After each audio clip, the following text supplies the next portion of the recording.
Good morning. My name is Lorraine Creech. I'm Head of Nursing at Mesothelioma UK. I'm very grateful today to be joined by Tim Stokes, who has mesothelioma. Tim has helped Mesothelioma UK on many occasions in speaking and helping patients and carers. I'm glad that he can join us today. This is one of our interviews which we're posting on social media, and we hope that people are finding them very helpful. So good morning, Tim. Great to speak to you and see you there. It would be nicer to see in the flesh, but these are the ways of the world, aren't we? Yeah. Are you happy to talk through your mesothelioma journey, for want of a better expression, and just tell people a little bit more about that and when you were diagnosed and your treatment to date? Yeah, of course. Yeah. Well, it's been going on a long time. Right. Otherwise, I'll get that wrong. So bear with me a second. Okay. So I was originally diagnosed in 2015, although I had got symptoms in 2002. I had a suspected blood clot, but diagnosis 2015, and then actually Sanjay, I was being treated at the Royal Master by Sanjay Popat, and we had planned a holiday, and he said that we should go off and have a holiday and have treatment when we came back, which we did.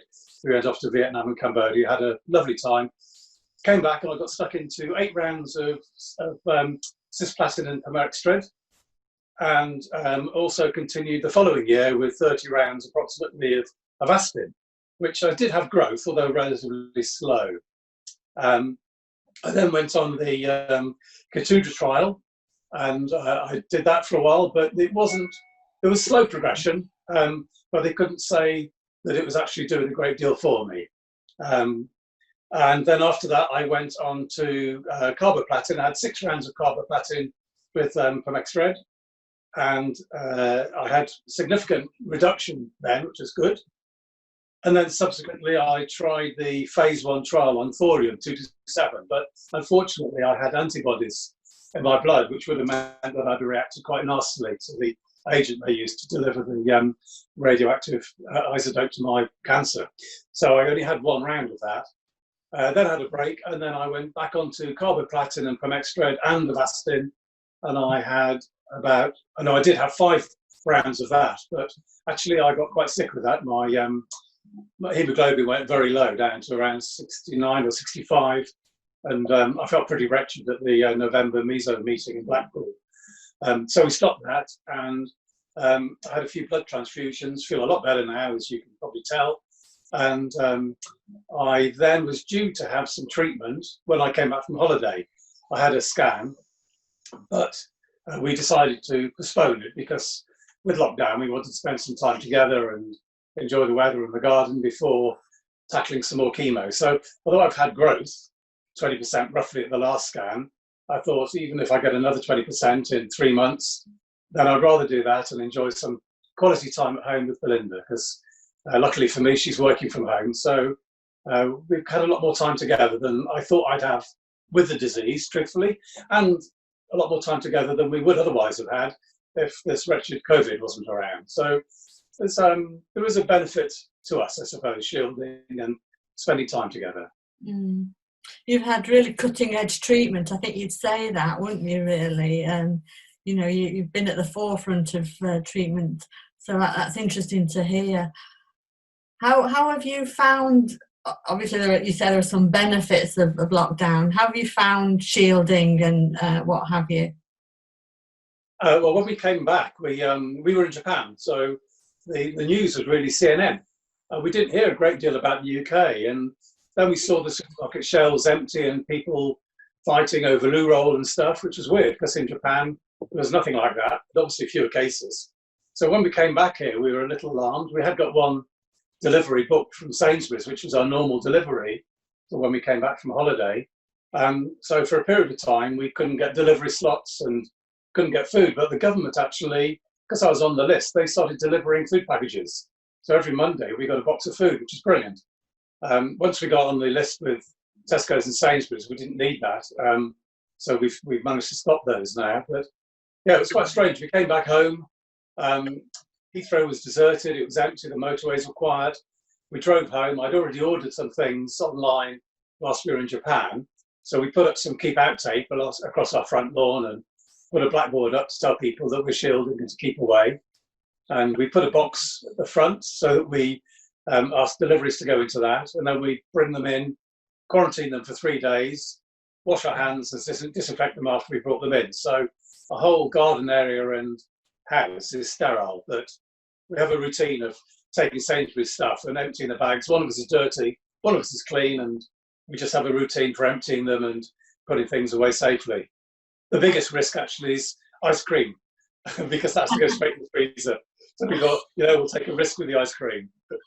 You're tremendously organised, and that's great to see. And I'm glad that for you, because not everybody was so fortunate with the vulnerable shielding recommendations, that it worked for you, that you did get that food parcel. And for some people, that was a tremendous help. I'm sure it was for you as things settled down. It was amazingly reassuring, because we had one from our parish council when we first came back. To this day, I don't know who organised it, but it was a different parcel to the government ones. So this is in Warwickshire, and we're very well looked after, and we have neighbours who are wonderful. They've been getting us things when they can. So volunteers were and still are fabulous. I know of one person who had their food parcel delivered by the local mayor. So I think that all hands to the pump has worked for some people, hasn't it? I'm sure others feel very isolated and have slipped through radar, but I'm glad to hear for you that it all worked. We're very lucky in Lorraine, really very lucky in having wonderful neighbours and support in the village, and we live in the middle of nowhere in a rural setting, and so we've got the benefit of a garden. I really sympathise with people who don't have a garden to go outside in, because we can't walk the dogs or anything. We've literally only left the house once since we got home in March. So, and that was to go down and have my scan. But yeah. Although we do, when it's Thursday evening, we go out to clap the NHS and support workers, and we've got a front lawn, we put our tape across it, and we put a bench there, and our neighbours opposite come out, and they're about a little bit excessive social distancing. They're about 20 metres away. So, we have 3 or 4 neighbours that are all really far apart, but we can see each other and chat, which is nice. You brought up 2 points there that I'd like to touch on. Some people say we're doing this on a Thursday, that the clapping for the NHS and care and other key workers is going to finish. So maybe that has come to an end. But I think the applause and the thanks that people have given to all those services has been amazing. So, as speaking as somebody who is an employee of the NHS as well, I think all NHS employees, care workers, and all those other key services. I've just had the dustbin men come to the house just now. For all those services that have kept local councils and all kept everything going have been tremendous. Yeah, and I think my daughter's a nurse. She's down at King's, and they've had a bad time of stuff. It's quite a disadvantaged area near where the hospital is. And I know when we first did the clapping, she recorded it, and it was very emotional for her to hear it in London. She's up in a block of flats, about 5 floors up, but she opened the window a crack and videoed and listened to it, and so I think it was it did hit home for her too. Yeah, I appreciate it. I think it's been a very humbling experience for those people who are providing those services. The other point that you touched on is that you've been for a CT scan. Yes. Just say what that was like for you, because lots of people are worried about going to hospital. We call areas now COVID light, COVID negative, where they're trying to do all these services on, and routine investigations are coming back online, surveillance. What was your experience like? Well, it was fine. It was no different, truthfully. But I think the reason is because I'm being treated at the Royal Marsden. It's only cancer patients there. Mm-hmm. And so we drove down. My wife parked outside. Obviously, she couldn't come in. So toilets was a bit of a problem, because we live about an hour and a half away, or 2 hours away. So it takes quite a while to get down. And she waited in the car. I went in for my scan, and I'd previously arranged that I would go in, register, get my port access, because I've got a power port up here. And then I would wait in the car. But actually, I had my port access. So I went down to register for the scan. They were waiting for me. I said I'll go and wait in the car. But then they came straight out and saw me, and I went into the scan. I was probably in there a total of a half an hour. Very effective. I had my bloods done, CT scan, and I was straight outside. But the lovely thing is, my son, who, well, two of my kids live in London. My daughter, Tian, she's a nurse. And my son, Ollie's, was living in Chelsea, staying with my brother and sister-in-law, because one of his mates went home. He didn't want to live on his own, so he was isolating with them, not isolating, but living with them.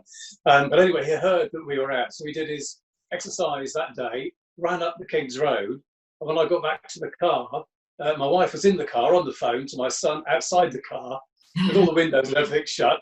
So as I got near the car, he backed away. I got in the car. A bit strangely though, because I still was worried about it, so I changed all my clothes. So I took my shirts, my shorts off before I got in the car, put them in the boot. Anything I touched in the hospital went in the boot, and my face mask, got in the car, and put on new clothes, so we knew that the inside of the car was safe and clean. And then we chatted to Ollie till his phone battery nearly went flat. But that was really nice just to see him. But my other daughter in Leeds, I haven't seen her, my Tian. But my daughter in Leeds, she's doing her finals. So she's got another week to go. So it'd be lovely when I can at least see her through the car window and on the phone. So such a change in our whole existence, really, hasn't it? For the right reasons, obviously, but you know, I'm sure nothing would have done you more benefit than to be able to have got out and given Ollie a hug. But you know, it's just so important. And for that day, you managed to have your investigation, and he had his daily exercise. So it ticked two boxes, didn't it? Yeah. Indeed, yeah. Although it would have been nice to have gone for a pint. I miss going to the pub with my friends, going to the pub with Ollie, and sitting outside and enjoying a beer. But there's so many other things that we can appreciate, and we spend a lot of time gardening with growing veg, and so and our friends have got us plants. We were really upset because we thought we wouldn't be able to get any plants in the garden centres, but they have opened, and we've managed to get some plants, and we're keen gardeners. So it's coming on. The garden's starting to look lovely. Yeah. It's really good to talk to you and to see how you've stayed cheerful and, you know, everything in perspective, which is great. And I'm glad that you're feeling well at the moment. Is that fair to say? Yeah. I'm whilst I can enjoy a glass of wine and a nice meal and all of the tasty things in life, I'm getting into them. Probably putting a little bit of weight on, but still that won't do them any harm, because I think I'm going to be on gemcitabine. Probably, I've got another scan which will be in June. Originally, they'd said that I want to postpone my scan till August, and I didn't really. I wanted to see how I was doing, and I felt safe going to the Marston. But then we agreed to have another one 2 months afterwards as a base scan for my treatment. So Sanjay said I should really have some chemo, but I just thought the weather is so lovely, and I'd like to sort of build myself up for it, which we've done. So yeah, I'll be having gemcitabine. I don't think I'm having permextrin with it, but just that on its own. A single agent drug treatment, yeah. Having every 2 weeks. Yeah. I can't let you go. I'm really grateful for speaking to you today, but I can't let you go without memories of you standing at the mesothelioma patient in care a day a couple of years ago and telling us about your daily selfie. Do you still do a daily selfie, or have you not got enough memory to keep all that on your phone or whatever? Well, do you know, I think things have changed a little bit, because we're not so much doing selfies, but we're doing Zooms. And I'm videoing the garden. My sister-in-law is a keen gardener as well. She's growing veg. So we swap with WhatsApp photos of the garden and progress. And so no, Belinda and I don't do our selfies, but truthfully, without getting the camera out, and it doesn't have to be a shot, it's just a selfie memory. And when we came back from Japan, there's one thing they do over there. They have these deep bathing baths. They're called an onsen. So it's full of very hot water. And the experience is a little like a sauna. You just sit in and soak in maybe volcanic waters. And it's really relaxing. And they're often outdoors. So you experience nature and bathing in a lovely warm bath. So I loved it so much. When we came back here, I ordered one. But I've had to make it myself and install it in the garden. So my project is building the onsen. And it's wonderful. We turn it on in the evening and fill it up. It's just like a regular bath. It takes a lot of water. Put in some salts, lie back and soak for half an hour or an hour and look at the stars and we see some satellites go by in the space stations, and I've learned a bit more about astronomy, and we look for the pole star, make sure it hasn't moved. So it's a lovely experience. So I think probably our selfie moment, if we were going to take one, would be a picture of us in our onsen. But nobody really want to see that. I don't think. I'm going to say, are you going to share that? But I don't think you want to see that. I knew your answer before you said it. So it's been lovely to talk to you today. I'm so grateful for you agreeing to do this and letting us share it with other people, because we know how people's experiences do help others, and I'm just so grateful. You're most welcome, Lorraine. It's lovely to talk to you, and I just want to say to all the other meso warriors, keep your chin up, and this will be over soon, and we get our treatments as we need them. Stay safe and stay well, and as I say, look forward to seeing you soon. Yeah, Cheers. thank you, Lorraine. Bye-bye. Bye. Bye.